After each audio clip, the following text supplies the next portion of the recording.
सुखार्थम सर्वभूतानां मताः सर्वाः प्रवृत्तयः, सुखम नास्ति विना धर्मम तस्मात् धर्मपरो भव। अर्थात संसार के सभी मत और संप्रदायों का उद्देश्य सबका सुख है। इसलिए जीवन में सुखी प्रसन्न रहना चाहते हैं तो अपने वास्तविक धर्म का यानी नैतिक आचरण का पालन करें। नमस्कार, आप देख रहे हैं डीडी न्यूज। मैं हूं लता वशिष्ठ, आपके साथ सुप्रभातम में स्वागत है।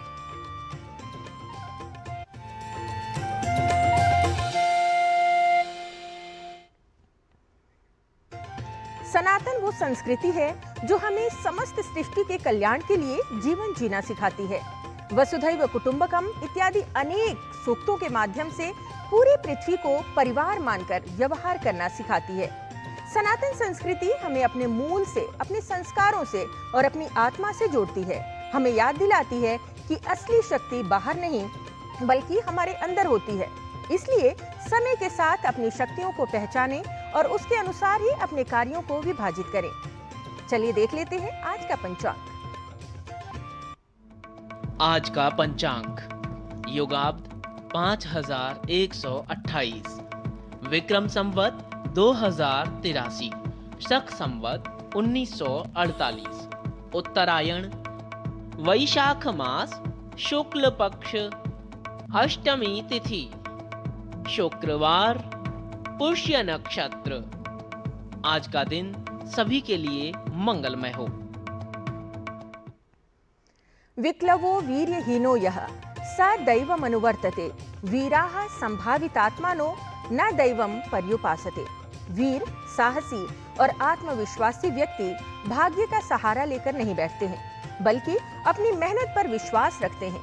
लेकिन जो निष्क्रिय होते हैं वे भाग्य का सहारा लेते हैं और निष्क्रिय होकर ही बैठे रहते हैं। भारतीय ग्रंथों में ऐसे अनेक सुभाषित हैं जो मनुष्य को उसके प्रत्येक स्तर पर प्रेरित करते रहते हैं, उनके कर्तव्य और स्वभाव बताते हैं। आज का सुभाषित समाज के सुख के लिए एक कुशल जनप्रतिनिधि के गुणों के विषय में बता रहा है। सुनिए आज का सुभाषित। प्रजा सुखे सुखम राज्ञः, प्रजानां च हिते हितम्। नात्म प्रियं प्रियं राज्ञः, प्रजानां तु प्रियं प्रियम्। प्रजा के सुख में जनप्रतिनिधि का सुख है। प्रजा के हित में ही उसका हित है। जनसेवक का अपना प्रिय कुछ नहीं है। प्रजा का प्रिय ही उसका प्रिय होता है। The happiness of the people's representative lies in the happiness of the people. His welfare lies in the welfare of the people. A people's representative has no personal favorites. Whatever is dear to the people is what is dear to him.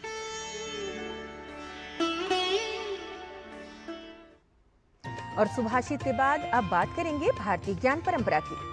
भारतीय ज्ञान प्रणाली की प्राचीन परंपराएं आज वैश्विक स्तर पर एक नई पहचान बना रही हैं। योग, ध्यान और मंत्रों की शक्ति को लेकर दुनिया भर में रुचि बढ़ रही है। इन्हीं परंपराओं में से एक महत्वपूर्ण विधि है कॉस्मिक चैंटिंग, अर्थात ब्रह्मांडीय ध्वनि के माध्यम से ध्यान और आंतरिक शक्ति शांति की साधना। इस परंपरा को गीत और कीर्तन के माध्यम से किस प्रकार विश्व में फैलाया जा रहा है, आइए देखते हैं भारतीय ज्ञान प्रणाली की कॉस्मिक चैंटिंग के विषय में हमारे सहयोगी डॉक्टर तेज प्रकाश की ये रिपोर्ट।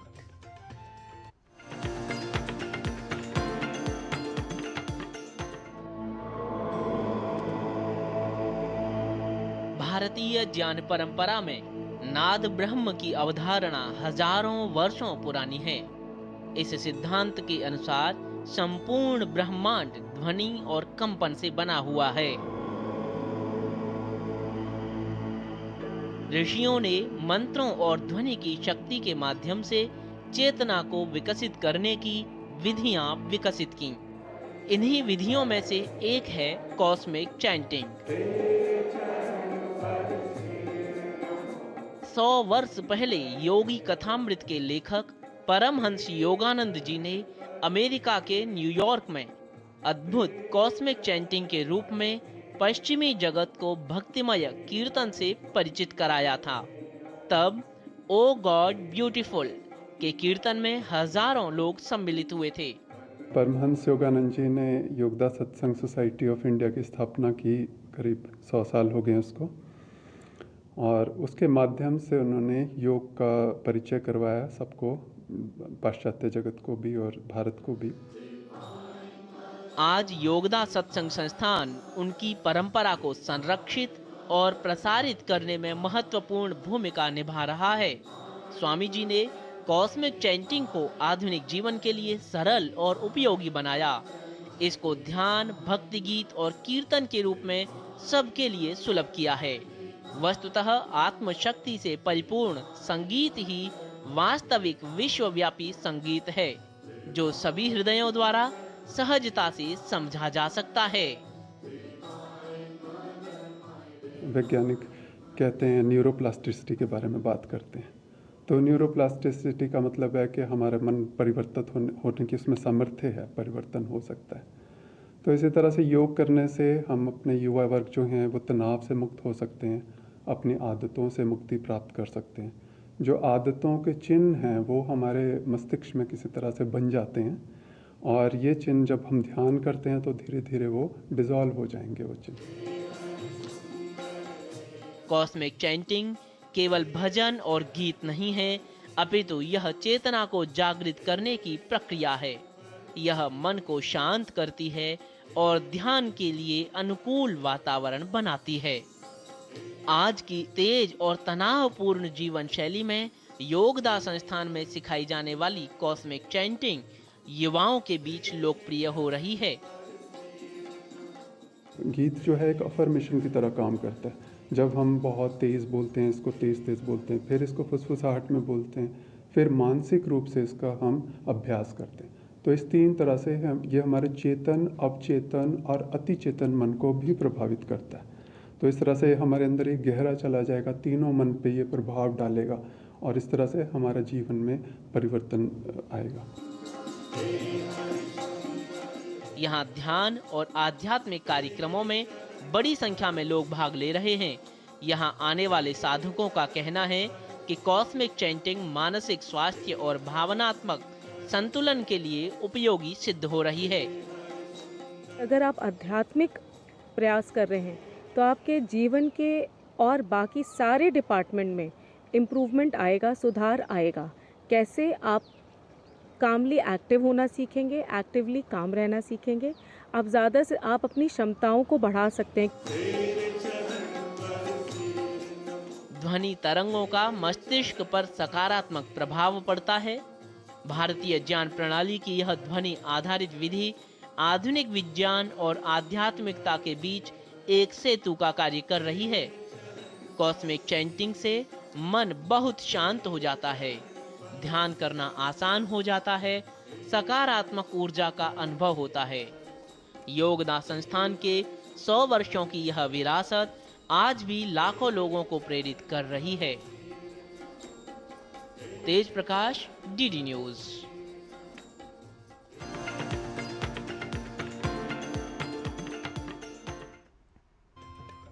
तो जिस प्रकार से भारतीय ज्ञान प्रणाली अध्यात्म विद्या और ध्यान के माध्यम से व्यक्ति को मानसिक रूप से स्वस्थ बनाती है, हर कार्य में स्वस्थता का आचार सिखाती है, उसी प्रकार से ये स्वास्थ्य को भी सुरक्षित करने में एक महत्वपूर्ण भूमिका निभाती है। आइए अब स्वास्थ्य प्रभाग में चलते हैं और बात करते हैं आयुर्वेद की, योग की। स्वस्थ रहने की इस यात्रा में हम आपके लिए लेकर आए हैं स्पेशल, जिसमें स्वास्थ्य को समग्र दृष्टिकोण में दिखाया जाता है। तो चलिए योग 360 में, जहां प्राकृतिक तरीके से स्वस्थ रहने के उपाय बता रहे हैं हमारी सहयोगिनी किरण भारद्वाज।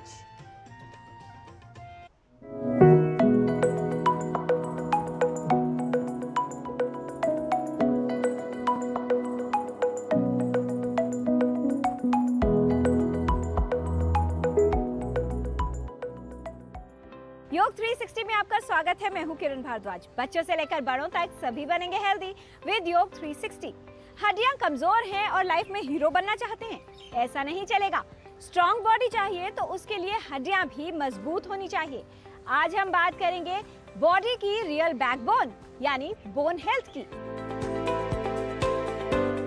हड्डियां कमजोर होना एक साइलेंट प्रॉब्लम है जो तब पता चलती है जब शरीर जवाब देने लगता है। हो सकता है आपकी हड्डियां भी चुपचाप कमजोर हो रही हैं और आपको पता ही नहीं। आज हम सुनेंगे इस छुपे हुए खतरे की आवाज और आपको बताएंगे बोन्स को हेल्दी बनाने के राज। शरीर को स्वस्थ रखने के लिए हड्डियों का मजबूत होना आवश्यक है। हड्डियां हमारे शरीर को चलाने, सहारा देने और शरीर के विभिन्न अंगों की रक्षा करने में सहायता करती हैं। बचपन से धीरे धीरे हड्डियों का घनत्व बढ़ता है, लेकिन 30 वर्ष की आयु के बाद धीरे धीरे हड्डियों का घनत्व कम होने लगता है। शरीर में कैल्शियम की कमी होने के कारण हड्डियों पर इसका प्रभाव पड़ता है। हड्डियों में होने वाले दर्द से बचने और हड्डियों के टूटने की संभावना को कम करने के लिए, साथ ही हड्डियों से संबंधित बीमारियों से बचाव के लिए आवश्यक है कि हड्डियों की सही रूप से देखभाल की जाए और इसमें उपयोगी है कुछ सरल प्राकृतिक उपाय। हड्डियां मजबूत होंगी तो जीवन आसान होगा। इन योगिक क्रियाओं से बोन हेल्थ को बेहतर बनाने का काम होगा। सर्वप्रथम हम करेंगे सूर्य नमस्कार। दोनों पैरों को मिलाकर समस्थिति में खड़े हो जाएंगे। अब हम पहला स्टेप करेंगे प्रणाम आसन। दोनों हाथों को प्रार्थना मुद्रा या प्रणाम मुद्रा में लेकर आएंगे। श्वास भरते हुए हस्तोत्थान आसन के लिए दोनों हाथों को ऊपर ले जाएंगे। कमर को यथासंभव मोड़ेंगे। अब श्वास खाली करते हुए आलस्यासन की स्थिति में दोनों हाथों को पैरों के पास लेकर आएंगे और अपने माथे को घुटनों के समीप लेकर जाएंगे। अश्व संचालन। श्वास भरते हुए राइट पैर को यथासंभव पीछे ले जाएं, गर्दन को छत की तरफ लेकर जाएं। श्वास खाली करते हुए पर्वतासन में बाएं पैर को दाएं पैर के पास लेकर जाएंगे, पर्वतनुमा आकृति बनाते हुए। अष्टांग नमस्कार। घुटनों को लगाएं जमीन से, छाती को लगाएं और ठुड्डी को लगाएं। अब श्वास भरते हुए भुजंगासन के लिए दोनों पैर के बल को फ्लैट करेंगे।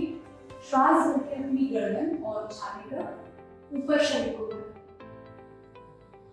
अब श्वास खाली करते हुए पर्वतासन की स्थिति में जाएंगे पुनः।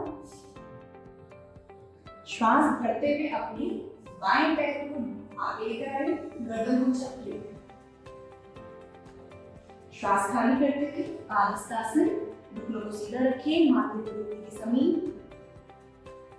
श्वास भरते हुए दोनों हाथों को ऊपर लेके आए, कमर को मोड़ें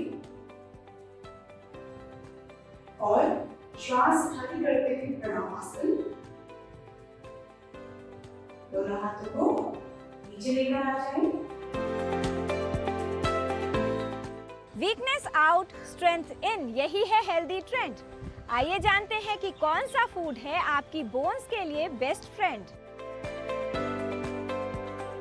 प्रोटीन के लिए आप कोशिश करें हरी सब्जियों का सबसे पहले इस्तेमाल करें और उसके साथ साथ आप अंकुरित मूंग, चना, ये सब आप इस्तेमाल करें। इसको आप लेने के लिए आप इसको स्टीम कर सकते हैं। स्टीम के साथ साथ जब आप इसको इस्तेमाल करें, थोड़ा सा पिंच ऑफ लेमन और ब्लैक सॉल्ट भी अगर आप डालते हैं तो काफ़ी लाभदायक होने वाला है जो आपका स्प्राउट है। रागी का खीर बना सकते हैं। आप 1 कप रागी लें और उसको थोड़ा सा मिक्स करें मिल्क के साथ और जैगरी के साथ और थोड़े से ड्राई फ्रूट जैसे आप पम्पकिन सीड हो गया, कद्दू के बीज, थोड़े से रेजिन, दाख, और ये खीर जब आप इस्तेमाल करेंगे ये काफ़ी हेल्पफुल है बिकॉज रागी एक बहुत अच्छा कंपोनेंट है विटामिन डी के लिए। और इसी के साथ साथ अगर आपको मीठा नहीं करना है तो रागी का डोसा आप बना सकते हैं, वो भी बहुत हेल्पफुल है। साथ ही साथ आप पालक और मशरूम, ये 2 ऐसी सब्जियां हैं जिसको आप यूज़ करें तो भी विटामिन डी का आपको काफ़ी हद तक एब्जॉर्प्शन के लिए काफ़ी है। जैसे हम मशरूम प्लस पीस, मटर को आप इस्तेमाल करें, ये सब्जी, और पालक पनीर, ये 2 सब्जियां ऐसी है, ये फिर आपको इंक्लाइन विटामिन डी के करने में आपको हेल्प करेगा। जो आपका नाश्ता है सुबह का, उसमें आप ओट्स में अगर आप अपने ये नट्स मिक्स करते हैं और फ्रूट्स, बनाना का आप उसमें मिक्स करके एक पॉरिज बनाते हैं, खिचड़ी जैसा बनाते हैं, उसको खाते हैं तो भी वो काफ़ी आपके लिए लाभदायक होगा। और सबसे पहले नट्स जो हम बहुत अच्छे से इस्तेमाल कर सकते हैं, अंजीर मैं आपको बोलूँगा, फिग, और उसके बाद आपको बोलूँगा वॉलनट, और तीसरा मैं आपको बताना चाहूँगा बादाम का। तीनों का एक साथ नहीं तो कभी एक ऐसा आप इस्तेमाल कर सकते हैं। तिल के लड्डू भी आप बहुत अच्छे से इस्तेमाल कर सकते हैं और तिल एक बहुत अच्छा कंपोनेंट है आपके बोन हेल्थ को इम्प्रूव करने का। आप कोशिश करें कि उसको, जो उसमें शुगर कंपोनेंट है, जो जैगरी गुड़ का कंपोनेंट है, वो कम रखें और तिल कंपोनेंट को आप ज़्यादा रखें और उसमें घी का इस्तेमाल करें, जिससे आपकी बोन हेल्थ की स्ट्रेंथ में भी आपको काफ़ी हेल्प मिलेगा। कोशिश करें कि अर्ली मॉर्निंग सन एक्सपोजर में रहें थोड़ा सा। कैल्शियम कम, सनलाइट जीरो, एक्टिविटी लो, तो आपकी बोन्स खतरे में हैं। ना कोई सप्लीमेंट, ना एक्सपेंसिव फॉर्मूला का ब्लो। इन औषधियों और आयुर्वेदिक उपायों से बढ़ाएं बोन स्ट्रेंथ, बेटर करें लाइफ का फ्लो। दोस्तों, आज बात करेंगे बोन हेल्थ के बारे में, यानी कि किस तरह से आप अपनी हड्डियों को मजबूत रख सकते हैं। क्या क्या औषधि हैं आयुर्वेद में। हमारे शरीर में 7 धातु होते हैं, उनमें से एक है अस्थि धातु को मजबूत बनाना है, उसके लिए अश्वगंधा का सेवन आप कर सकते हैं। शतावरी बहुत अच्छी है, शिलाजीत का सेवन कर सकते हैं, या उत्तम रसायन है। दूसरा जो है, जब हमारी हड्डियों में कहीं भी कोई प्रॉब्लम आती है तो वात दोष का प्रकोप होता है, और हड्डियों को मजबूत बनाने के लिए और हड्डियों को जो है सुरक्षित रखने के लिए, स्वस्थ रखने के लिए कई तरह के गुग्गुल के प्रयोग हमारे यहाँ किए जाते हैं। गुग्गुल के योग हैं। लाक्षादी गुग्गुल बहुत अच्छा योग है। इसके अलावा जैसे सिंहनाद गुग्गुल है, त्रयोदशांग गुग्गुल है, इसका सेवन भी आप करेंगे तो आपके हड्डियाँ भी मजबूत रहेंगी और आपके जोड़ भी मजबूत रहेंगे। ध्यान रहे, वात वर्धक भोजन नहीं खाना है, यानी कि ठंडी चीज़ें, रूखी सूखी चीज़ें, बहुत ज़्यादा बादी वाली चीज़ों का सेवन नहीं करना है। और दिन में कम से कम 30 मिनट 40 मिनट हो सके तो थोड़ा धूप का सेवन अवश्य करना चाहिए। विटामिन डी बहुत अच्छा है। हल्दी वाला दूध आप पिएं रात को सोने से पहले, और तिल इजीली मिल जाता है। तिल को थोड़ा रोस्ट करके रख लीजिए या तिल के लड्डू बना लीजिए, उनका सेवन भी आप कर सकते हैं। लेकिन याद रहे, कोई भी बीमारी हो तो एक अच्छे क्वालिफाइड आयुर्वेदिक वैद्य से भी आपको प्रॉपर परामर्श लेना चाहिए, क्योंकि आयुर्वेद में जो चिकित्सा होती है वो पर्सनलाइज्ड होती है और रूट कॉज बेस्ड होती है। संतुलित आहार, नियमित व्यायाम और स्वस्थ जीवन शैली हड्डियों की समस्याओं को दूर रखने में उपयोगी है। कम उम्र से ही अपने हड्डियों के स्वास्थ्य का ख्याल रखें और उनकी सही देखभाल करें, जिससे हड्डियों का विकास ठीक हो और हड्डियां मजबूत बने। तो आज आपने जाना सूर्य नमस्कार का अभ्यास। ये शरीर में लचीलापन बढ़ाने में उपयोगी है, जकड़न और सूजन से राहत दिलाता है। हड्डियों की मजबूती बढ़ाने में उपयोगी है योग। हरी सब्जियां, पालक, पनीर, मशरूम और मटर का सेवन करें।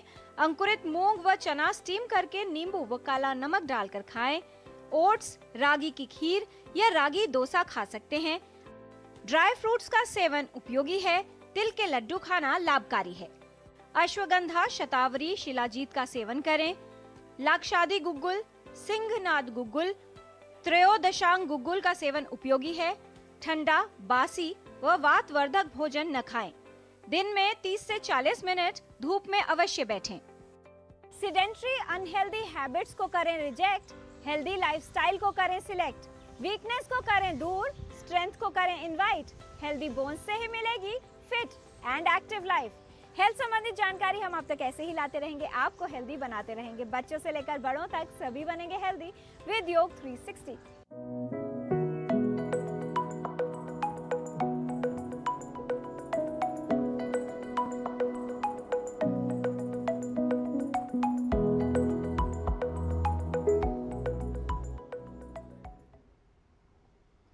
तो यौगिक बनिए, यौगिक क्रियाओं को अपनाइए, यौगिक आहार विहार का पालन कीजिए और अपने आप को स्वस्थ बनाइए। कार्यक्रम में अभी समय है एक ब्रेक का। ब्रेक के बाद लौटेंगे तो बात करेंगे संस्कृत भाषा की। आप देखते रहिए डीडी न्यूज।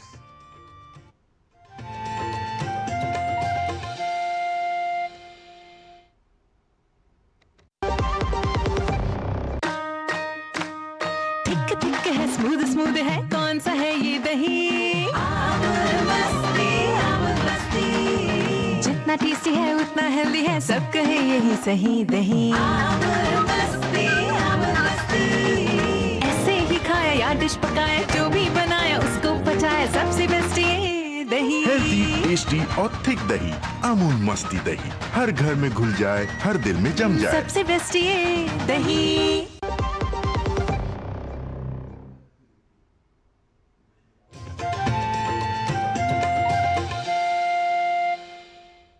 ब्रेक के बाद आपका पुनः स्वागत। आप देख रहे हैं हमारा विशेष कार्यक्रम सुप्रभातम। योग आसन सीखने हो या ध्यान की प्रक्रिया, सभी ज्ञान को सीखने के लिए मेहनत की आवश्यकता होती है। इसी प्रकार भाषा हो या भाषा के उच्चारण की प्रक्रिया, दोनों को ही सीखने के लिए निरंतर परिश्रम और अभ्यास का अत्यधिक महत्व होता है। तो चलिए संस्कृत भाषा की कक्षा में, जहां भाषा के उच्चारण के विषय में हमें सरल तरीके से समझा रहे हैं हमारे सहयोगी डॉक्टर नारायण दत्त मिश्र।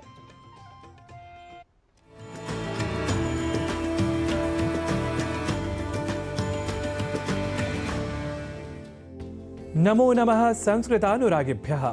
समेषां स्वागतं संस्कृत पाठशालायाः अभिनवकक्षायाम्। अहमस्मि नारायण दत्तमिश्रः।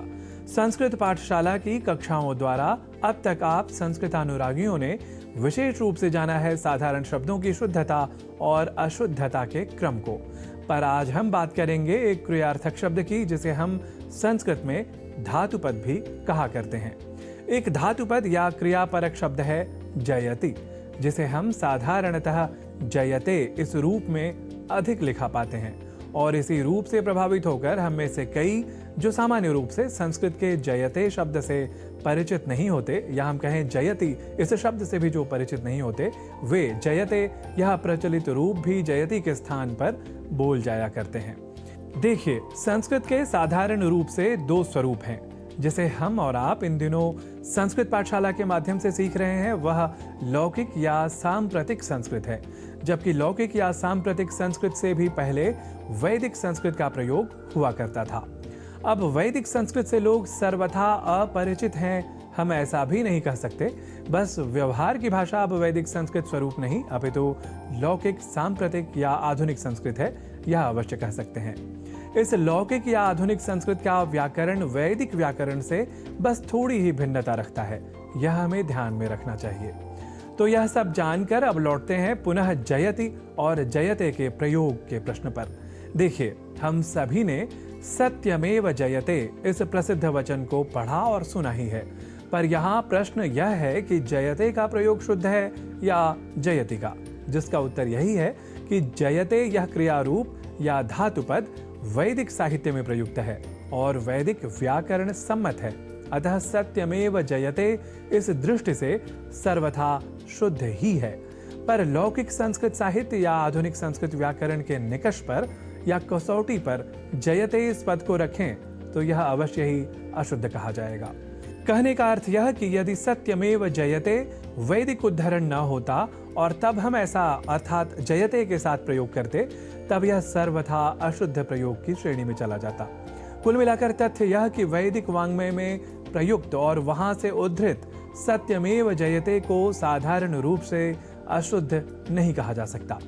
पर यदि हम इस वैदिक उद्धरण से जयते का सर्वदा अनुकरण करने लग जाएं, या लौकिक या आधुनिक संस्कृत में भी जयते का प्रयोग करने लग जाएं, तब अवश्य ही जयते इस पद को हमें अशुद्ध कहना होगा। अर्थात हमें कहना हो श्रमः जयति या श्रमः एव जयति, अर्थात श्रम ही जीतता है। पर हम कह जाएं श्रमः जयते या श्रमः एव जयते, तब अवश्य हम अशुद्ध प्रयोक्ता बन जाएंगे। इस बात का हम संस्कृतानुरागियों को विशेष रूप से ध्यान में रखना चाहिए। और हाँ, यहाँ एक बात और भी, श्रम एव जयते के स्थान पर यदि हम श्रमैव जयते या फिर श्रमैव जयति हम यदि लिख जाएं और उसका धड़ल्ले से व्यवहार भी करने लग जाएं, तो यह पूरी तरह से अशुद्ध कहा जाएगा। यह भी भारतीय संस्कृति और संस्कृत के अनुरागियों को आत्मसात कर लेना चाहिए। तो समग्रता से कहें तो सत्यमेव जयते है वैदिक प्रयोग, अतः यह है सर्वथा शुद्ध। पर लौकिक संस्कृत में या साधारण वाक्य जब हम अब बनाएंगे तो सत्यमेव जयति यह स्वरूप ही शुद्ध होगा। इसी तरह श्रमः जयति या श्रमः एव जयति ही है शुद्ध प्रयोग, न कि श्रमः जयते या श्रमैव जयते आदि आदि। तो सत्यमेव जयते और श्रमः एव जयति जैसे प्रयोगों के माध्यम से आज आप वैदिक और लौकिक संस्कृत से भी परिचित हुए। तो इसी तरह संस्कृतं ज्ञानं स्वकम् एवमेव सर्वतः संवर्धयन्तु भवन्तः इति कामयमानः साम्प्रतं भवदीयाम् अनुमतिमिहे पुनर्दर्शनाय। नमोस्तु।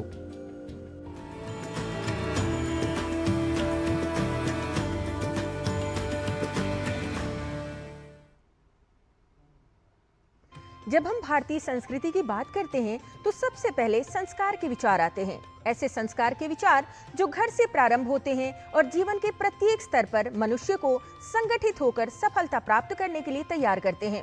आज का एक ऐसा ही वेद मंत्र है जो मैं आपको बता रही हूँ, जो वैसे तो गुरु और शिष्य के बीच समर्पण, एकता और सद्भाव का संदेश देता है, परंतु इसको समाज के प्रत्येक क्षेत्र में अपनाया जा सकता है। वो मंत्र है सहनाववतु सहनौ भुनक्तु सह वीर्यं करवावहै तेजस्विनावधीतमस्तु मां विद्विषावहै। अर्थात हम दोनों यानी गुरु और शिष्य मिलकर परिश्रम करें, उत्साह और शक्ति के साथ कार्य करें। हमारा अध्ययन तेजस्वी और प्रभावशाली हो, जो सीखा है वो स्पष्ट और सार्थक बने। हम दोनों के बीच कभी द्वेष या मतभेद ना हो। ये मंत्र केवल पढ़ाई के लिए नहीं, बल्कि जीवन के प्रत्येक संबंध में सहयोग, सम्मान और सकारात्मक ऊर्जा बनाए रखने की प्रेरणा देता है। आज के कार्यक्रम में बस इतना ही। हमें दीजिए अनुमति। नमस्कार।